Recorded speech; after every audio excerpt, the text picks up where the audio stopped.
ಎಲ್ಲ ಸೂಕ್ಷ್ಮವಾಗಿ ಗಮನಿಸಿದ್ರೆ ಚಂದನದ ನಾಮದ ಮೇಲೆ ಒಂದು ಕಪ್ಪು ಬೊಟ್ಟಿರುತ್ತೆ. ಆ ಕಪ್ಪು ಬೊಟ್ಟು ಏನಕ್ಕೋಸ್ಕರ ಇಡ್ತಾರೆ, ಅದು ಯಾವ ವಸ್ತುವಿಂದ ತಯಾರಾಗುತ್ತೆ ಅಂತ ನಿಮ್ಗೆ ಏನಾದರೂ ಗೊತ್ತಾಗ್ಬಿಟ್ರೆ ದಿಗ್ಭ್ರಮೆ ಆಗೋದ್ರಲ್ಲಿ ಆಶ್ಚರ್ಯನೇ ಇಲ್ಲ. ದಿಗ್ಭ್ರಮೆ ಅಲ್ಲ, ನಮ್ಮ ಕಾಲ್ ಕೆಳಗಡೆ ನಾವು ನಿಂತಿರೋ ನೆಲಾನೇ ಕುಸ್ತೋದಂಗಾಗತ್ತೆ. ಶ್ರೀ ಪಾಂಡುರಂಗರ ಕರುಣೆ ಅಂತಿಂತದ್ದಲ್ಲ. ಬನ್ನಿ, ಈ ಕಪ್ಪು ಬೊಟ್ಟು ಏನಕ್ಕೋಸ್ಕರ ಇಡ್ತಾರೆ, ಏನ್ರಿಂದ ತಯಾರು ಮಾಡ್ತಾರೆ ಅಂತ ಈ ಕಥೆಯಲ್ಲಿ ತಿಳ್ಕೊಳ್ಳೋಣ. ಪ್ರಪಂಚದ ಯಾವುದೇ ದೇವಸ್ಥಾನದಲ್ಲೂ ಭಕ್ತಾದಿಗಳನ್ನ ಗರ್ಭಗುಡಿ ಒಳಗಡೆ ಬಿಡಲ್ಲ. ಏಕೆಂದ್ರೆ ಅದಕ್ಕೆ ಅಂತ ನಿಯಮಗಳಿದೆ, ಪದ್ಧತಿಗಳಿದೆ. ಆದರೆ ಪಂಢರಾಪುರದಲ್ಲಿ ಅದು ತುಂಬಾ ವಿಭಿನ್ನ. ಯಾಕೆಂದ್ರೆ ಭಕ್ತಾದಿಗಳು ತಾವಾಗೇ ಹೋಗಿ ಭಗವಂತನ ಪಾದ ಮುಟ್ಟಿ ನಮಸ್ಕಾರ ಮಾಡ್ತಾರೆ. ಅದು ಸಾಕ್ಷಾತ್ ಪಾಂಡುರಂಗನೇ ಭಕ್ತರಿಗೆ ಕೊಟ್ಟಿರೋ ಒಂದು ವರ. ಶ್ರೀ ಪಾಂಡುರಂಗರನ್ನ ದರ್ಶನ ಮಾಡ್ಕೊಳ್ಳಕ್ಕೆ ಪ್ರಪಂಚದ ಮೂಲೆ ಮೂಲೆಗಳಿಂದ ಭಕ್ತಾದಿಗಳು ಜನಸಾಗರೋಪಾದಿಯಲ್ಲಿ ಬರ್ತಾರೆ.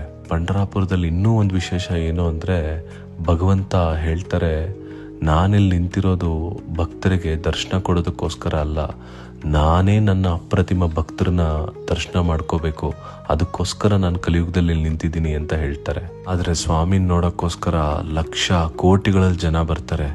ಎಲ್ಲರೂ ಕ್ಯೂ ಅಲ್ಲಿ ಇಲ್ಲಿ ನಿಂತು ಒದ್ದಾಡ್ಕೊಂಡು ಸ್ವಾಮಿನ ದರ್ಶನ ಮಾಡ್ಕೋಬೇಕಾಗತ್ತೆ. ಅದರಲ್ಲೂ ವರ್ಷದ ವಿಶೇಷ ದಿನಗಳಲ್ಲಿ ಸ್ವಾಮಿನ ನೋಡ್ಬೇಕು ಅಂದ್ರೆ ಎಷ್ಟೋ ಜನ ಭಕ್ತಾದಿಗಳು ದಿನಗಳಗಟ್ಲೆ ಕ್ಯೂ ಅಲ್ಲಿ ಕಾದಿರೋದಿದೆ.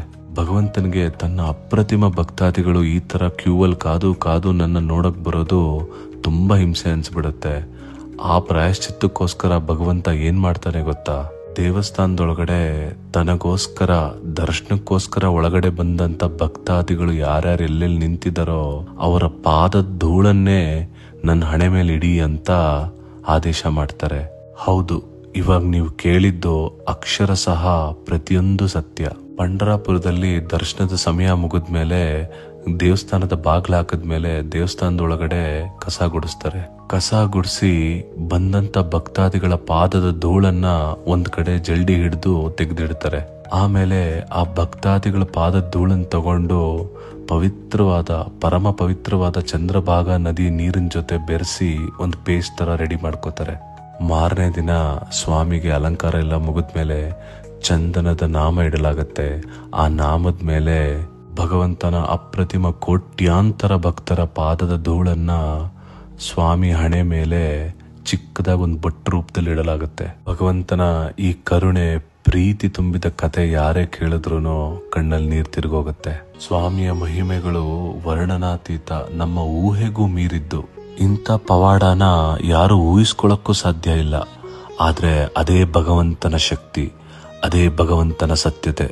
ಓಂ ಭಕ್ತವರದಾಯ ವಿದ್ಮಹೆ ಪಾಂಡುರಂಗಾಯ ಧೀಮಹಿ ತನ್ನೋ ಕೃಷ್ಣ ಪ್ರಚೋದಯಾತ್. ಭಗವಂತನ ಇಂಥ ಪುಣ್ಯ ಕಥೆಗಳನ್ನ ಕೇಳೋದು, ಇಂಥ ಮಿರಾಕುಲಸ್ ಕಥೆಗಳನ್ನ ಕೇಳೋದೇ ಒಂದು ಮಹಾಭಾಗ್ಯ. ನೀವು ಇದನ್ನ ಕೇಳಿ ಇನ್ನೂ 10 ಜನಕ್ಕೆ ಅದನ್ನ ಹಂಚೋದ್ರಿಂದ ಇನ್ನಷ್ಟು ಭಾಗ್ಯ